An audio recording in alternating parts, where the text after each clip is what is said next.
उत्तर प्रदेश की राजधानी लखनऊ की धरती पर उत्तराखंडी संस्कृति मेरो पहाड़ प्यारो कुमाऊं निरालो गढ़वाल। इस पर उत्तरायणी कौथिग का आयोजन पर्वतीय महापरिषद द्वारा।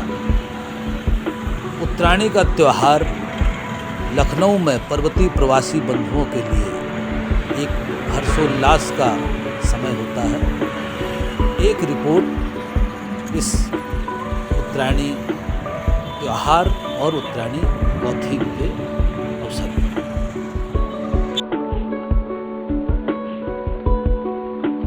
ये गोमती का किनारा लखनऊ में गोविंद बल्लभ पंत उपवन का विहंगम दृश्य। यहाँ पर उत्तरायणी कौथिग का आयोजन किया जा रहा है।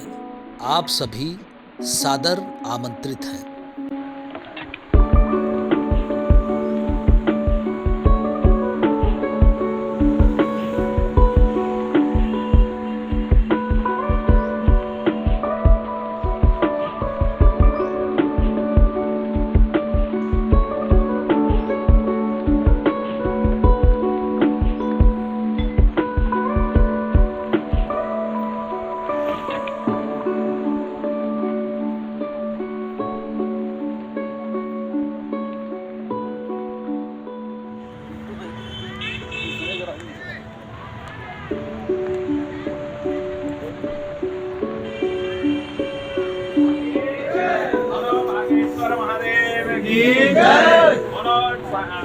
सोमनाथ की जय। बोलो मनकामनेश्वर महादेव बाबा की जय। बोलो चितई चौगानी कुल देवता की जय। बोलो उत्तराखंड देव भूमि की जय। ओम हर हर महादेव। नमस्कार दोस्तों, मैं मोहन सिंह बिष्ट, आपका दोस्त।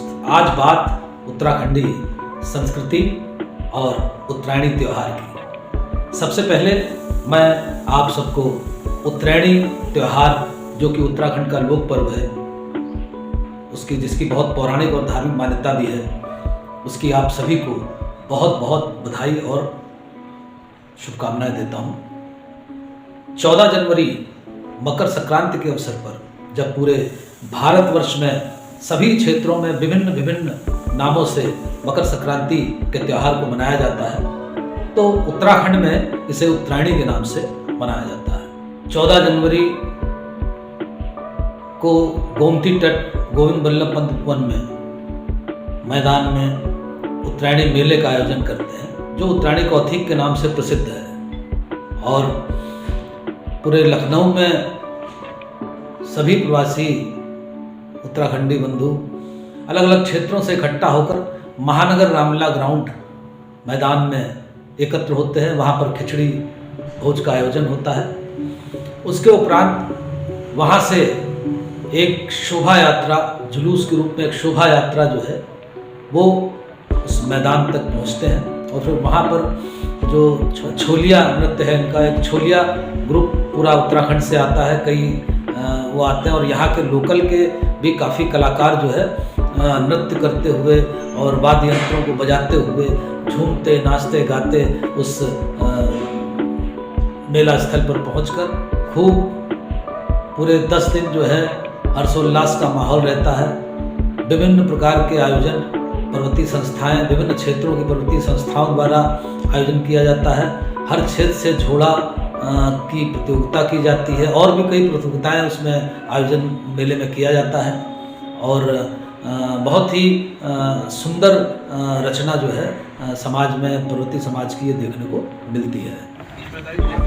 उत्तरायणी मेले की तैयारियों में हमारे बीच में इस समय रविंदर सिंह बिष्ट जी हैं, जो स्टॉल प्रभारी हैं। इसके अलावा पर्वतीय महापरिषद के सक्रिय पदाधिकारी, वरिष्ठ पदाधिकारी हैं। कृपया मेले की तैयारियों के बारे में बताइए। मेले की तैयारियों के बारे में, जो कि हम लोग खुद देख रहे हैं, जो चीज़ हम जिस रोड से आते हैं, तो वो है स्टॉल गोष्ठ है, जो स्टॉलों पर काम कर रहा है। उसमें हम लोगों के जो यहाँ पे अपने 170 से 200 के बीच में स्टॉल हैं, जो पूरे बुक हो चुके हैं। और अभी जो बकाया पैसा है वो हम लोग इस समय इकट्ठा कर रहे हैं, जो 14 तारीख तक पूरा कंप्लीट हो जाएगा। और विभिन्न तरह के खाद्य पदार्थ हो गए, विभिन्न प्रदेशों से तरह तरह के उत्पाद हो गए, यहाँ पे अपनी मेले की शोभा बढ़ाने के लिए सभी लोगों के बीच में आएंगे, जिसमें पहाड़ी उत्पाद भी हैं और जैसे कुछ चीज़ें ऐसी होती हैं जो क्षेत्र विशेष की होती है, जैसे प्रतापगढ़ का आपका अचार फेमस है, उसी तरह से अलग अलग तरीके की अलग अलग प्रांत की चीज़ें यहाँ पे आपको मिलेंगी। इसमें कुछ कपड़े के स्टॉल हैं, जैसे कश्मीरी कपड़े हैं या आपके लखनवी कपड़े हैं। उत्तरायणी 2023 की जो 14 तारीख को है, वैसे तो 14 को हमारा शुरू हो रहा है, वैसे इस बार शायद सुनने में आया है कि 15 को है। उसकी सभी मित्रों को, शीर्षजनों को, छोटों को बहुत बहुत बधाई। आप लोगों का आगे का जीवन उत्तरायण में सूरज की तरह चमकता रहे और बड़ी संख्या में आप मेले में आइए और सभी लोगों का स्वागत करिए। सब लोग बहुत मेहनत कर रहे हैं, इस समय करीब करीब 7 बज रहे हैं, सब यही कर रहे हैं। धन्यवाद धन्यवाद। मित्रों, उत्तरायणी मेले का ऐतिहासिक महत्व भी है उत्तराखंड में। उत्तराखंड के बागेश्वर जिले में यह मेला बहुत प्रतिष्ठित मेला आज भी लगातार निर्बाध रूप से हो रहा है। उत्तराखंड में मेलों का राजनीतिक और ऐतिहासिक महत्व भी है। उत्तरायणी पर्व में होने वाले मेले सामाजिक, सांस्कृतिक और राजनीतिक गतिविधियों का केंद्र हुआ करते थे। उस समय पूरे भारतवर्ष की में आज़ादी का आंदोलन छिड़ा हुआ था और उस आज़ादी के आंदोलन में उत्तराखंड की भी बहुत बड़ी भूमिका इस उत्तरायणी मेले के माध्यम से थी। बागेश्वर के ही बद्रीदत्त पांडे जी के नेतृत्व में काफ़ी कार्यकर्ताओं ने उस समय कुली बेगार प्रथा, जो कुली भिखारी उन्मूलन की जो आंदोलन था, उसका नेतृत्व किया और वो आंदोलन इतना बृहद रूप उसने लिया कि उससे पूरे आज़ादी के आंदोलन में पूरे देश भर में उसकी धमक सुनाई दी और उसके फलस्वरूप महात्मा गांधी सन 1929 में उत्तराखंड के इस मेले में शामिल होने पहुंचे थे। उन्होंने बड़ी सराहना किया था और इस तरह से इसका बड़ा ऐतिहासिक महत्व भी है भारत की राजनीति में भी। और ये मेले बागेश्वर ही नहीं, आज विभिन्न स्थानों पर, जैसे आज जहाँ भी पर्वतीय प्रवासी निवास करते हैं तो वो अपने संस्कृति को हमेशा आगे बढ़ाने के लिए ललायत रहते हैं। और चाहे वो उत्तर प्रदेश, पहले उत्तर प्रदेश और उत्तराखंड एक ही था, लेकिन आज अलग प्रदेश, उत्तराखंड एक अलग प्रदेश है और उत्तर प्रदेश में आज भी काफ़ी संख्या में प्रवासी बंधु निवास करते हैं। लखनऊ में मेला, भव्य आयोजन मेले का होता ही है। इसके अलावा बरेली में भी और गाज़ियाबाद, नोएडा में भी भव्य रूप से आयोजन किया जाता है। और इस मेले के माध्यम से विभिन्न हमारे लोग जो है वो एक दूसरे से सांस्कृतिक रूप से भी जुड़ते हैं, धार्मिक रूप से भी जुड़ते हैं, अलग सा एक दूसरे का जुड़ाव महसूस करते हैं। और यहाँ के लोगों को भी संस्कृति, पर्वतीय संस्कृति बड़ी पसंद आती है, क्योंकि बड़े रंग बिरंगे परिधानों में हमारी जो उत्तराखंडी समाज की महिलाएं हैं और इसके अलावा पुरुष भी वहाँ के जो पारंपरिक वस्त्र हैं उसको पहनकर झूमते, नाचते, गाते जो है त्योहार को मनाते हैं। 14 जनवरी से 10 दिवसीय उत्तरायणी मेला पंडित गोविंद बल्लभ सांस्कृतिक उपवन में जो मनाया जा रहा है पर्वतीय महापरिषद द्वारा, उसमें सभी लोगों को बढ़ चढ़ के भाग लेना चाहिए, क्योंकि यह मेला हमारी पर्वतीय संस्कृति की एक झलक है। इस मेले की वजह से हम एक झंडे के नीचे आते हैं और हमारी जो विलुप्त होती प्राचीन ये संगीत वाद्य वादन है उनको पुनरावृत्ति होती है। इस वजह से पूरा लखनऊ एक होकर के 14 जनवरी को महानगर रामला समिति के प्रांगण से जुलूस के रूप में पंडित गोविंद बल्लभ सांस्कृतिक उपवन में प्रस्थान करेगा। उत्तरायणी मेला पर्वतीय महापरिषद लखनऊ द्वारा आयोजित किया जाता है। उसके सभी आयोजकों को और उसमें भाग लेने वाले सभी उत्तराखंड वासियों को, यहाँ के लोगों सबको मैं नमस्कार नमस्कार करता हूँ, धन्यवाद देता हूँ। उत्तरायणी मेला ये वास्तविकता तो ये है कि श्री बागेश्वर में कई सौ वर्षों पहले से मनाया जाता था और धीरे धीरे इसका प्रचलन हम पहाड़ के वासी जो वहाँ से नीचे आ गए हैं वो लोग, हम लखनऊ में पर्वतीय महापरिषद के द्वारा आयोजित किया जाता है, उनकी संरक्षक की हैसियत से हम भी यहाँ पर इस कार्यक्रम में भाग लेते हैं और हमें ऐसा लगता है कि इसके आयोजन की पूर्ण तैयारी करने के लिए हमारे लिए तो उत्तरायणी का मेला नवंबर से ही लग जाता है, क्योंकि इसके घर घर जाके हम लोग जो है इसकी तैयारी करते हैं, घर घर लोगों को बताते हैं और घर घर इसका आयोजन होता है। तो हमारे पहाड़ के लोग इसका इंतज़ार करते हैं 14 जनवरी का, मकर संक्रांति का। तो इसके लिए हम अपने पहाड़ के बहुत भव्य तरीके से लखनऊ में इसको मनाया जाता है। शायद भारतवर्ष में उत्तरायणी का मेला या तो बागेश्वर के बाद फिर लखनऊ में ही इस तरह से पर्वतीय महापरिषद द्वारा मनाया जाता है। तो पर्वतीय समाज जो ये उत्तराखंड का लखनऊ में रहता है, उन सबों को उत्तरायणी की बहुत बहुत बधाई और सभी देशवासियों को मकर संक्रांति की बहुत बहुत बधाई, धन्यवाद, नमस्कार, शुभकामनाएं से। इसके पीछे एक पौराणिक कथा भी प्रचलित है उत्तराखंड में कि राजा कल्याण चंद उत्तराखंड के कुमाऊं के राजा थे, चंद्रवंशी राजा थे और वो निसंतान थे। वो काफ़ी धार्मिक और दयालु प्रवृत्ति के व्यक्ति थे। उन्होंने पुत्र की प्राप्ति के लिए बागेश्वर के बागनाथ धाम भगवान शिव के मंदिर में आराधना की और यज्ञ कराया, जिसके फलस्वरूप उन्हें एक पुत्र रत्न की प्राप्ति हुई, जिसका नाम उन्होंने निर्भय रखा। और निर्भय धीरे धीरे बड़ा होने लगा।